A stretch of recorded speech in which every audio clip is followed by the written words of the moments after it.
बहुत बहुत पुरानी बात है। इतनी पुरानी कि हम सोच भी नहीं सकते। उस जमाने में हमारी धरती आज जैसी बिल्कुल नहीं थी। आज यहां हर तरफ जिंदगी है, पेड़ पौधे हैं, जानवर हैं और हम इंसान हैं। पर तब अरबों साल पहले धरती पर कोई नहीं रहता था। यह एक अकेली, शांत और खाली जगह थी।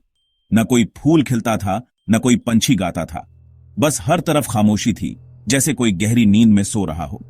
धरती का बचपन ऐसा ही था, एकदम अकेला और सूना। उस समय धरती पर बस तीन ही चीजें थीं। बड़े बड़े पत्थर और चट्टानें थीं जो हर तरफ फैली हुई थीं। कहीं ऊंचे पहाड़ थे तो कहीं गहरी खाइयां। दूसरा था पानी, जो बड़े बड़े समुद्रों में भरा हुआ था। यह पानी आज के जैसा नीला और साफ नहीं था, बल्कि गर्म और अजीब से रसायनों से भरा हुआ था। और तीसरी चीज थी हवा, यानी वायुमंडल। यह हवा भी आज की तरह सांस लेने लायक नहीं थी। इसमें जहरीली गैसें थीं जिन्हें कोई सूंघ भी नहीं सकता था। यह माहौल किसी भी तरह के जीवन के लिए ठीक नहीं था। सोचिए, एक ऐसी दुनिया जहां सिर्फ पत्थर, उबलता हुआ पानी और झरीली हवा हो। कोई पेड़ नहीं, कोई जानवर नहीं, कोई आवाज नहीं। सूरज उगता था, लेकिन उसकी रोशनी देखने वाला कोई नहीं था।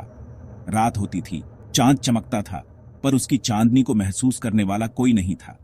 धरती बस अपने आप में घूम रही थी, एक वीरान ग्रह की तरह, जो अपने अंदर एक बड़े राज को छिपाए हुए थी। इस अकेलेपन में भी धरती के अंदर कुछ खास होने की तैयारी चल रही थी। यह एक बहुत धीमी और लंबी कहानी थी, जिसे शुरू होने में करोड़ों साल लग गए। पत्थर, पानी और हवा, ये तीनों ही इस कहानी के मुख्य किरदार थे। उन्हें बस एक चिंगारी का इंतजार था, एक ऐसी शक्ति का जो उन्हें आपस में मिला दे और कुछ नया बना दे। यह कहानी किसी जादू से कम नहीं थी, एक ऐसा जादू जो इस वीरान धरती को एक खूबसूरत और जिंदा दुनिया में बदलने वाला था। धरती के उस पुराने और वीराने माहौल में अचानक कुछ हलचल होने लगी। आसमान में जोरों की बिजली कड़कती थी। यह बिजली जब समुद्र के गर्म पानी पर गिरती तो एक अजीब सी हलचल होती, जैसे कोई पानी में चम्मच घोल रहा हो। सूरज भी अपनी तेज रोशनी और गर्मी धरती पर भेज रहा था। यह रोशनी सिर्फ उजाला नहीं कर रही थी, बल्कि पानी के अंदर मौजूद चीजों को ऊर्जा दे रही थी, उन्हें ताकत दे रही थी। बिजली की कड़क और सूरज की गर्मी ने मिलकर समुद्र के पानी में एक जादुई खेल शुरू कर दिया। इस खेल में पानी के अंदर मौजूद छोटे छोटे बेजान कण आपस में जुड़ने लगे। ये कण बहुत ही साधारण थे, जैसे नमक और दूसरे रसायन। लेकिन जब उन्हें बिजली और सूरज से ताकत मिली तो वे एक दूसरे से दोस्ती करने लगे। उन्होंने मिलकर छोटे छोटे नए कण बनाए, जिन्हें हम अणु कह सकते हैं। यह सब कुछ समुद्र की गहराइयों में हो रहा था, जहां किसी की नजर नहीं पड़ सकती थी। यह जिंदगी की कहानी का पहला पन्ना था, जो बहुत धीरे धीरे लिखा जा रहा था। ये नए अणु बहुत खास थे। वे अब अकेले नहीं रहना चाहते थे। वे एक दूसरे से जुड़कर और बड़ी बड़ी चीजें बनाने लगे, जैसे माला के दाने मिलकर एक पूरी माला बना लेते हैं। समुद्र का पानी अब एक बड़े बर्तन जैसा बन गया था, जिसमें जिंदगी का सूप पक रहा था। इस सूप में करोड़ों अरबों छोटे छोटे अणु तैर रहे थे और हर पल एक दूसरे से टकराकर कुछ नया बना रहे थे। यह एक बहुत लंबी प्रक्रिया थी, जिसमें लाखों साल लग गए। धीरे धीरे ये अणु और भी जटिल होते गए। इसी सूप में एक दिन कुछ ऐसा हुआ जिसने सब कुछ बदल दिया। कुछ खास तरह के अणु एक साथ आए और उन्होंने अपने चारों तरफ एक छोटी सी झिल्ली बना ली, एक बुलबुले की तरह। यह बुलबुला बहुत छोटा था, इतना छोटा कि उसे आंखों से देखा भी नहीं जा सकता था। लेकिन यह कोई आम बुलबुला नहीं था। यह जिंदगी का पहला घर था, एक ऐसी जगह जहां जिंदगी के सारे जरूरी हिस्से एक साथ सुरक्षित रह सकते थे। यहीं से जिंदगी की असली कहानी शुरू होने वाली थी, एक नन्ही सी बूंद के अंदर। समुद्र के उस जादुई सूप में जो छोटा सा बुलबुला बना था, वही धरती की पहली कोशिका थी। कोशिका को हम जिंदगी की सबसे छोटी ईंट कह सकते हैं। जैसे हजारों ईंटें मिलकर एक घर बनाती हैं, वैसे ही करोड़ों कोशिकाएं मिलकर हमारा शरीर बनाती हैं। यह पहली कोशिका बहुत ही सरल थी, लेकिन उसके अंदर एक बहुत बड़ी ताकत छिपी थी। वह अपने जैसी और कोशिकाएं बना सकती थी। यह एक बहुत बड़ा चमत्कार था। एक बेजान दुनिया में पहली बार कोई चीज थी जो जी रही थी और बढ़ रही थी। यह नन्ही सी कोशिका अकेली नहीं रही। उसने खुद को दो हिस्सों में बांट लिया और फिर 2 से 4, 4 से 8 कोशिकाएं बन गईं। यह प्रक्रिया चलती रही और धीरे धीरे समुद्र का पानी इन नन्ही नन्ही कोशिकाओं से भर गया। ये सभी एक जैसी थीं, लेकिन वे जिंदगी का पहला रूप थीं।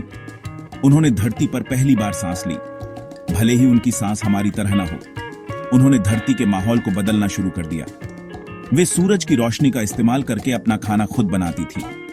समय के साथ इन कोशिकाओं में बदलाव आने लगे।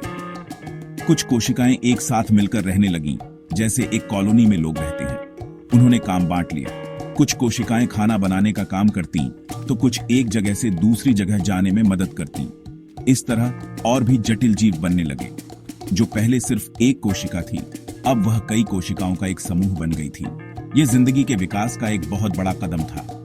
यहीं से अलग अलग तरह के जीव जंतुओं की कहानी शुरू हुई। लाखों सालों तक यह सिलसिला चलता रहा। कोशिकाएं आपस में जुड़ती रहीं और नए नए रूप लेती रहीं। कुछ ने मिलकर पौधे बनाए जो समुद्र की गहराइयों में उगते थे। कुछ ने मिलकर छोटे छोटे जानवर बनाए जो पानी में तैरते थे। धरती अब अकेली नहीं थी। उसके समुद्रों में जिंदगी की हलचल शुरू हो चुकी थी। जो ग्रह कभी वीरान और खामोश था, अब वहां करोड़ों नन्हे नन्हे जीव रह रहे थे। यह उस पहली जादुई बूंद का कमाल था जिसने इस सूनी धरती को जिंदगी से भर दिया। जब समुद्र में जिंदगी भर गई तो वह सिर्फ पानी तक ही सीमित नहीं रही। करोड़ों साल बाद कुछ पौधे और जानवर पानी से बाहर निकलकर जमीन पर आ गए। यह एक बहुत बड़ी हिम्मत का काम था। जमीन पर रहना पानी में रहने से बहुत अलग और मुश्किल था, लेकिन जिंदगी ने हार नहीं मानी। पौधों ने जमीन पर जड़ें जमाई और हवा को साफ करना शुरू कर दिया। छोटे छोटे जानवरों ने जमीन पर चलना सीखा।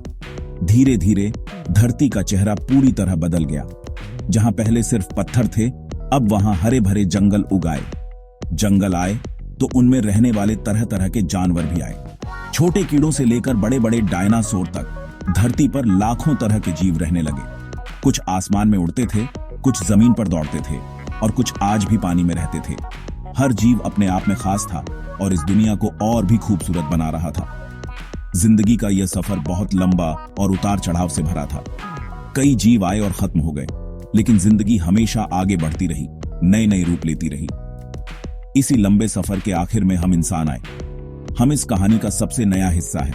हमें दिमाग मिला जिससे हम सोच सकते हैं, समझ सकते हैं और इस पूरी कहानी को जान सकते हैं। हम उन अरबों साल पहले की पहली कोशिका के ही वंशज हैं। हमारे अंदर भी वही जिंदगी की चिंगारी है जो उस पहली कोशिका में थी। यह एक बहुत बड़ी जिम्मेदारी है। हमें इस खूबसूरत धरती का और इस पर रहने वाले हर जीव का ख्याल रखना है, क्योंकि हम सब एक ही परिवार का हिस्सा हैं। तो बच्चों, जिंदगी की यह कहानी हमें सिखाती है कि जिंदगी बहुत कीमती है। यह एक लंबे और मुश्किल सफर के बाद हमें मिली है। एक छोटी सी कोशिका से शुरू होकर यह इतनी रंग बिरंगी और खूबसूरत दुनिया बन गई है। जब भी तुम किसी फूल को खिलते देखो, किसी तितली को उड़ते देखो या किसी जानवर को खेलते देखो, तो याद रखना कि तुम जिंदगी के एक चमत्कार को देख रहे हो। इस चमत्कार का सम्मान करो, इसे प्यार करो और इसे हमेशा संभाल कर रखो, क्योंकि यह धरती और इस पर मौजूद जिंदगी हमारा सबसे बड़ा खजाना है।